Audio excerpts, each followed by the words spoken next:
Well, let me thank the Aaron Coffee ministry team that two of our Morningsiders are serving on for producing that recording that we were listening to. And let me thank Sir Candylot for faithfully holding this little sign reminding us that prayer meeting is starting. This is something new. Rather than having the media team come out to church tonight, we are broadcasting hopefully on our YouTube channel, Facebook Live, Instagram Live, but from here at home. And so we want to welcome you to our Wednesday night prayer meeting online. We're so glad you could join us.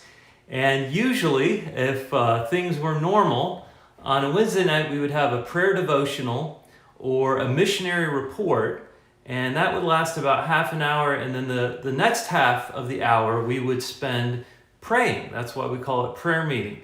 And so that's what we're going to try to do tonight. We did this last week with our deacon care groups, but at 7:30 we have two Zoom meetings that are scheduled with Pastor Stool and with Pastor Huffman, and you can join in. Just go to our website or look for the church email that was sent out this afternoon to help you get the login credentials to join in a small group interactive prayer meeting virtually. I hope you can do that tonight. I wonder this evening, do you have any knots in your stomach? I wonder, have you been taking Rolaids or Tums or maybe even prescription medications? A new report by Express Scripts found that there was a 34% increase in anti-anxiety medication prescriptions from the middle of February to the middle of March. So there are already a lot of anti-anxiety meds being prescribed, but it went up 34% in just a month's time. Now, again, you don't need to raise your hand or identify yourself, but I wonder how many of you tonight would say, I need a real sense of peace.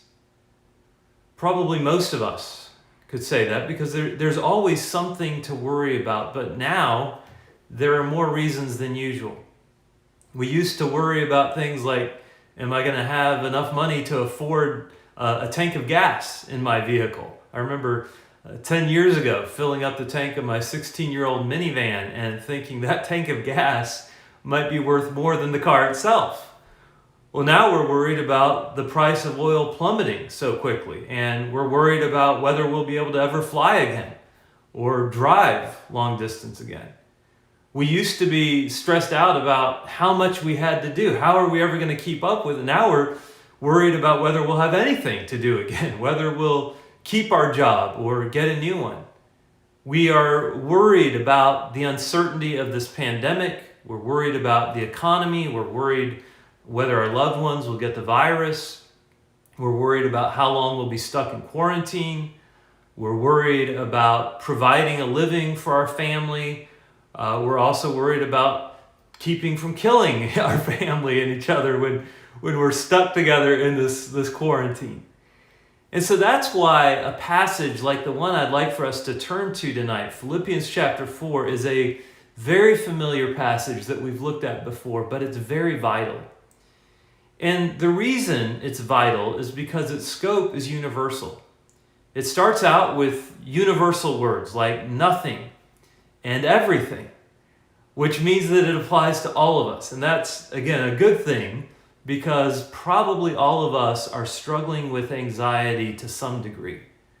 Just because we're Christians doesn't mean that we live in some utopia. In fact, those Christians who teach that the Christian life is just a utopia of health and wealth and prosperity are not really showing their spiritual maturity, but their immaturity. If you've been a Christian any length of time, you realize the Christian life is not a problem-free state of just continual bliss. That's not how the Christian life works. In fact, if you read the New Testament, there are at least 6 passages that use the word agonizomai, and you don't have to know Greek to see where that word translates into English, to agonize.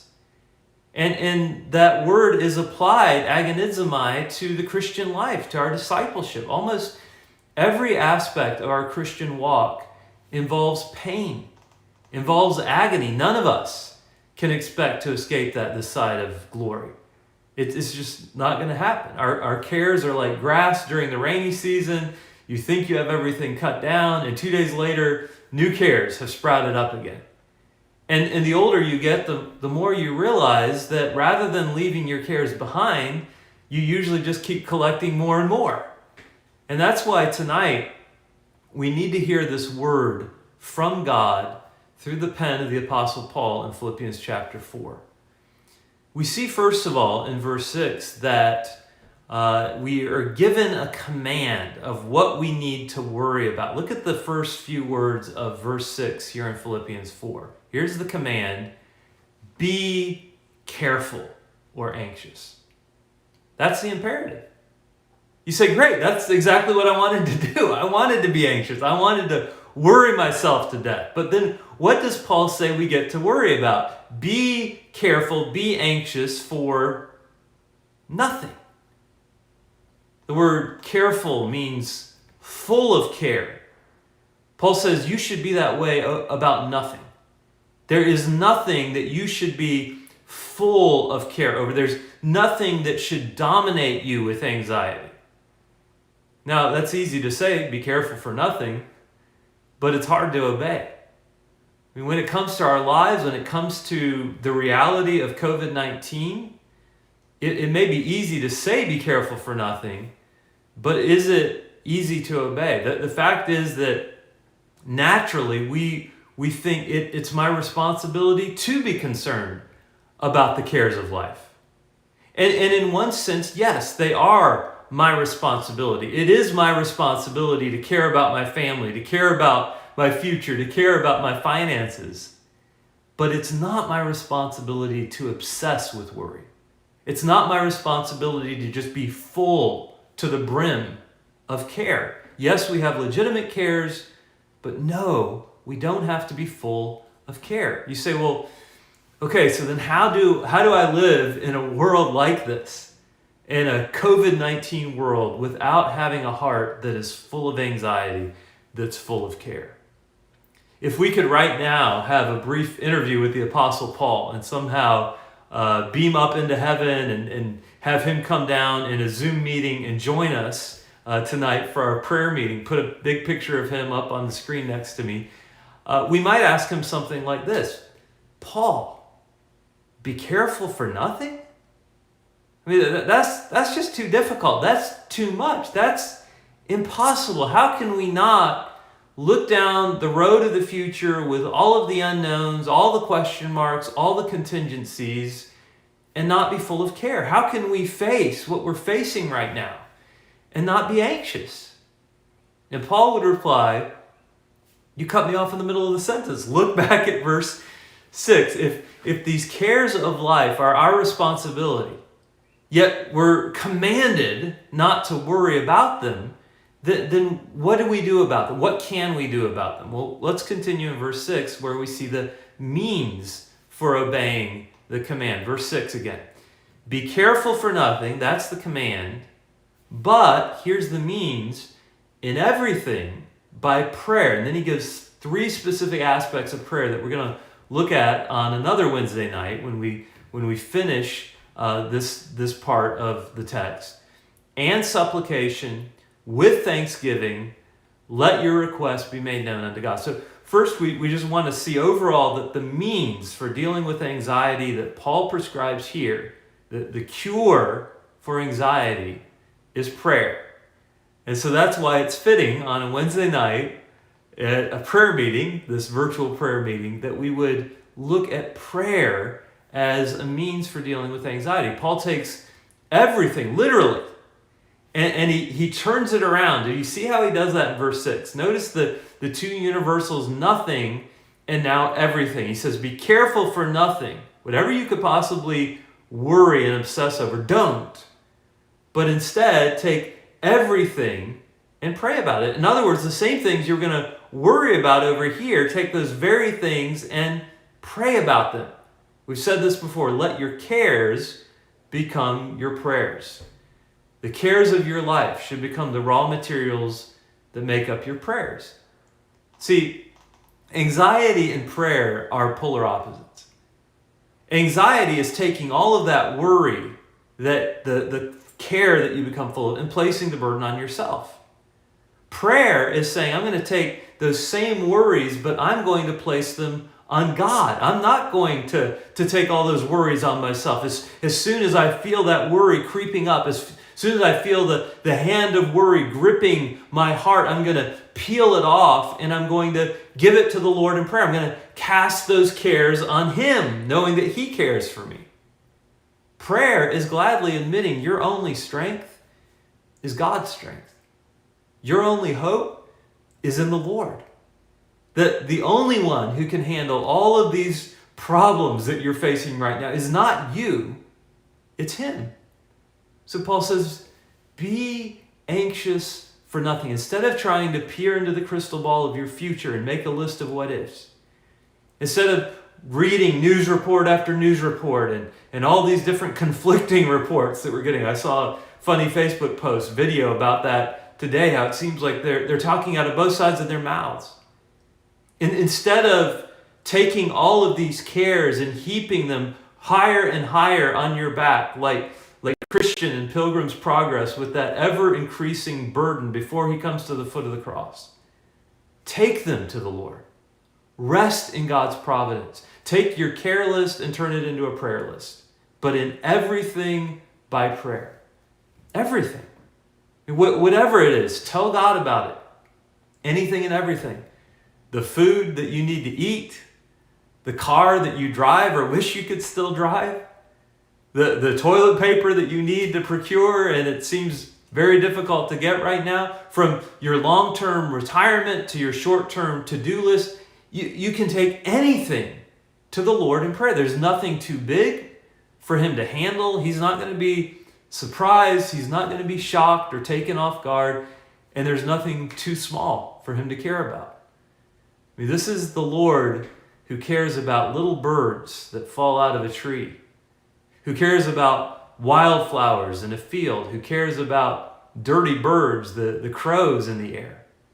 This is a God who keeps track of the follicle count of our hairs on our head, which for some of us is decreasing. So the first part of God's cure for anxiety, he says, is prayer. Worry about nothing. Pray about everything. Let your cares become your prayers. Tonight we do want to spend time in prayer, and again, I hope that you can go to that church email and get the link to the 2 Zoom meetings that are going to be coming up in just a few minutes starting at 7:30. But here are some prayer requests that I would encourage you to pray for, specific requests of church family members that we want to uphold before the throne this evening. Cheryl Hendricks Loy is a member of Morningside. Her husband, John Loy, passed away on Tuesday, and so we want to pray for her. We're still waiting for the funeral arrangement details, but we'll try to get those to you when we can. Another longtime Morningsider, Weldon Frazier, met the Lord and was reunited with his wife Dee on Monday. So let's pray for the family, especially for 2 of the grandchildren or Morningsiders, Josh Weiss and Jennifer Weiss Buckley. There will be a family graveside service this Friday at Woodside Cemetery. So let's pray for that. Pray that the Lord will minister to their hearts, comfort during their time of grief. Also pray for another Morningsider, Linda Watson. We're going to thank the Lord in just a minute for our medical caregivers. That's what she did for years. 40 years as a nurse. And recently she has experienced extensive complicated vision problems, which just keep getting worse. She said, especially over the last few weeks. So we want to remember Linda and the difficulties with her vision. Also, as a praise, today is Administrative Assistants Day, and we appreciate those administrative assistants who do so much at Morningside. And so let me just say thank you to Pastor Jones. That's part of his job description, as he serves as an administrative assistant as well as our part-time music pastor. To Laura Cropsey, who serves as part-time children's ministry director, as well as a part-time administrative assistant.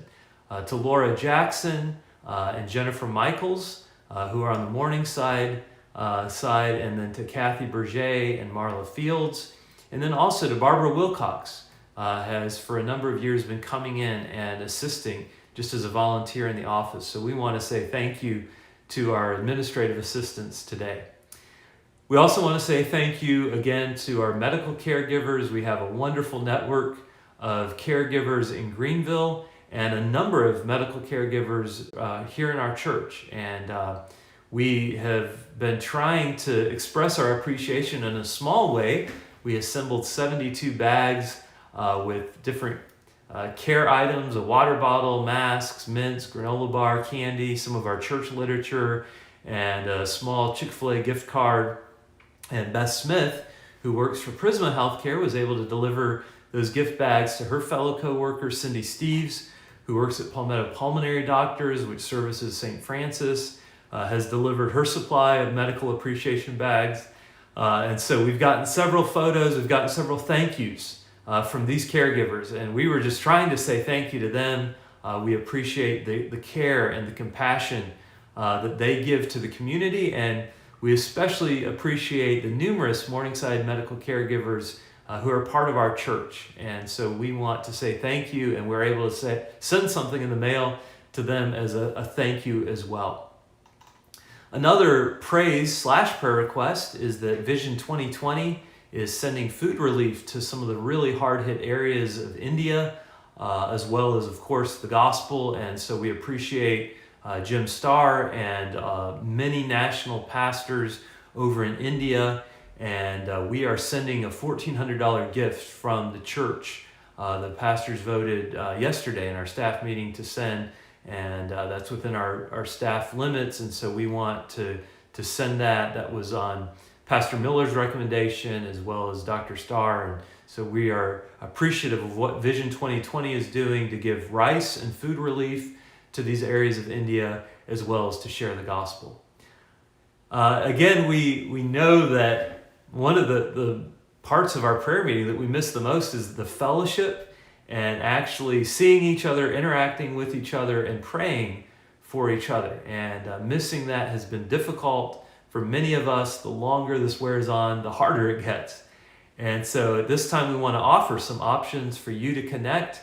Our administrative pastor, Tom Stool, and our outreach pastor, Stephen Huffman, are going to have these online prayer meetings on Zoom beginning at 7:30. So you have about 12 minutes to try to either go to our website. I think there's a page with the links there, or if you go to your church email, and hopefully everyone has signed up for our church email that goes out weekly and sometimes more often than weekly. And we sent out this afternoon an email to the church with links so you can go to either of these Zoom prayer meetings, and we'd love to have you join and just share some requests and fellowship for as long as we're able to on this Zoom app. Just fellowship and spend some time with our church family. So thank you for tuning in to the message tonight for a Wednesday night prayer meeting. I hope you can also tune into Zoom and be part of the actual prayer time.